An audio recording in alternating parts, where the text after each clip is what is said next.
Mike, here we are again, another summit.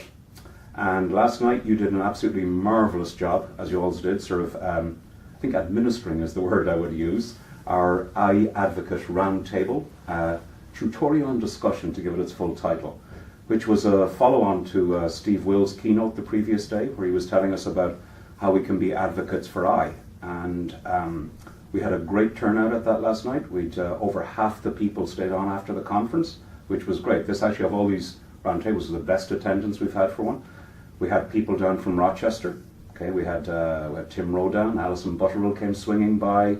We had Mike Pavlak there. Pat Bolts came by, the security guy. A lot of people who came just for that keynote.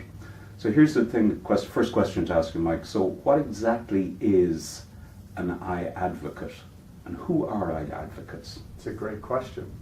So let's look at the word advocate. Really, an iAdvocate means that I'm going to advocate for the platform. I'm going to be a positive spokesperson. I can represent the technology and the capabilities of the platform. But more importantly, I can do that in any setting. So to be an iAdvocate means that I understand the platform and I'm ready, willing, and able to advocate for that platform. Okay. Now, well, last night, when we heard this from a lot of people, and everybody wants to be that person. But what are the problems that we're facing? Yeah, that was really the reason we put the roundtable together, and why it was, frankly, excellent to see all the people there, because they need to learn something about the critical success factors on advocating, and what are some of the tips and techniques.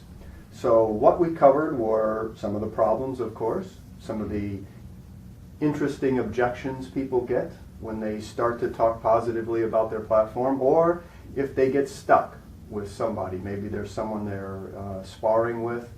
Maybe there's a requirement that they don't quite know how to meet. So for example, one of the topics that seem to come up quite frequently is, I'm not sure if I can do that. I'm not sure if the platform can do that. What should I say?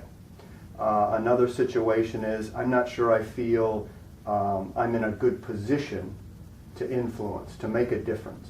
How would I get in a position to do that? And then another idea that came around is, I don't feel like I have enough time to keep up. I'm really busy. I'm working, full days every day doing my normal job. Where do I find the time and energy to get better at advocating, or even get better at understanding what this system can do? So those are some of the topics that came up as we got started. Okay, well, there are the topics going on, and we're always great on I at this. When you know this, we've been at lots of conferences together. We have. And the problems, identifying that we're all great at identifying the problems. Okay, this was the great thing last night, though. There were solutions. Okay, so to the problems, you mentioned three main ones there. Okay, so go on, share. Tell people. Tell people what we came up with. The whole idea, and one of the reasons that I wanted to lead this particular discussion, was to stop the whining, to stop just talking about the problems or coming up with all of these reasons why we can't do things, and turn that around and talk about some of the action items, some of the simple things, and maybe more complex things people can do. So let's just kind of go through some of this. In terms of time and energy, I believe everybody must find a way to put a wedge into their work week, put a wedge into what they're doing, either doing on your own or go ask permission to do it, and talk about the value of putting a wedge into your work week. Maybe it's just an hour a week, maybe it's a half hour, maybe it's a Friday afternoon. What do we do with that wedge of time? Go learn something new. Go pick a topic, go read a blog, call somebody up and ask them what they're doing, go next door. Also, sort of an ancillary point is, use that time to connect with your network. Who do you know? Who's doing stuff? Start inside. Then call somebody else and say, how's it going? Keep in touch. And start talking about what's going on in the industry, what other problems people are facing, and more importantly, what solutions are they coming up with. That wedge of time will pay dividends and make you more valuable. We started talking about keeping up. That's one way to keep up. Another way to keep up is get formal education. And if you can't get formal education, or you don't feel like you have the ability to absorb all of that in practice, once again, use your network to extend your capabilities. When it comes to advocating directly and sparring with people, one of the things we talked about quite a bit is techniques on doing that. And the first and most important technique is getting in a position to influence.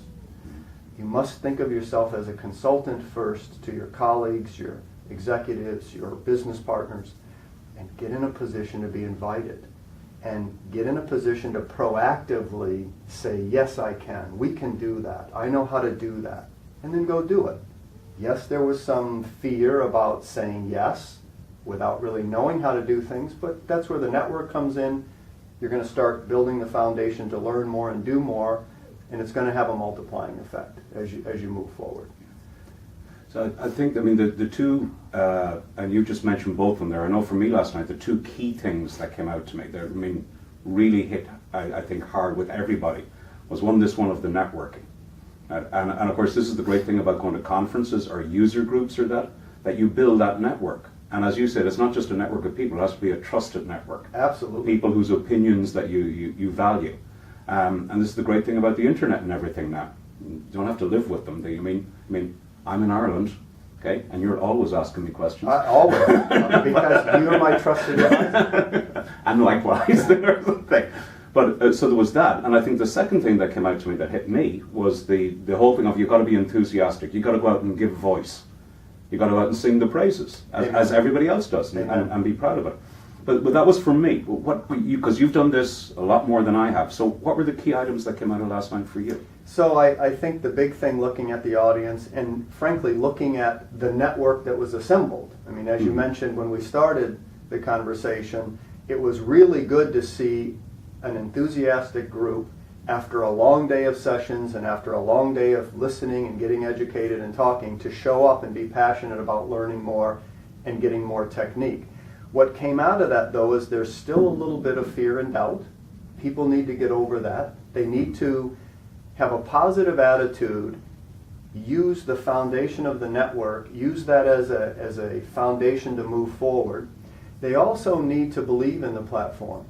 And they need to quit, I use this quite a bit during the evening, they need to quit whining and moaning and asking others and do what they can do. Even a small bit is very positive. And then multiply that by their network and ask for help.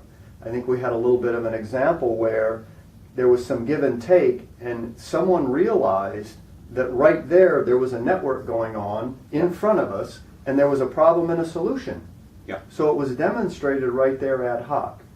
Make that happen all the time, and do it small, take baby steps, but start doing it, and get in a position to provide more value to your clients, to your colleagues, to your executives, to your business partners. So I've got one last question for you. Okay, so last night, end of the session, you listened to all the people talk. Do you go away from that feeling enthusiastic or challenged, or both? That's a great question. Me personally, I go away with both.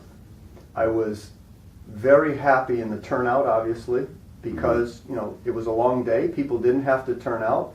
I feel very fortunate that we had this venue here at the Summit Conference to do this. I thought that was brilliant to bring people there, but people have to show up, right? They showed up, so I was very happy to see the attitude to start with. The challenging part is this is science and art, and people have to work at it. It's no different than learning a language and coding or learning a new technique or, wow, we need to go to the web. How do I do that? I don't understand it. So the challenging part is getting in a position to, one, motivate people, encourage people to go ahead and take that next step, but also come up with interesting ways so that they feel like they can do it, actionable items that they can go home. And some of the things that we left them with, and there were a lot of comments, a lot of positive ideas, but a few things that we left them with were, go home right away and talk about how great of a time you had at the summit and what you learned. That thank you for allowing me to go to this particular event and learn, share that, make a positive feedback loop, get in a position to learn something new about the system right away. Something small. So start practicing day one and not lose that. That challenge we all have. Yeah. That's great, Mike. Thank you. Thank you, Until the sir. next time. Thank you very much.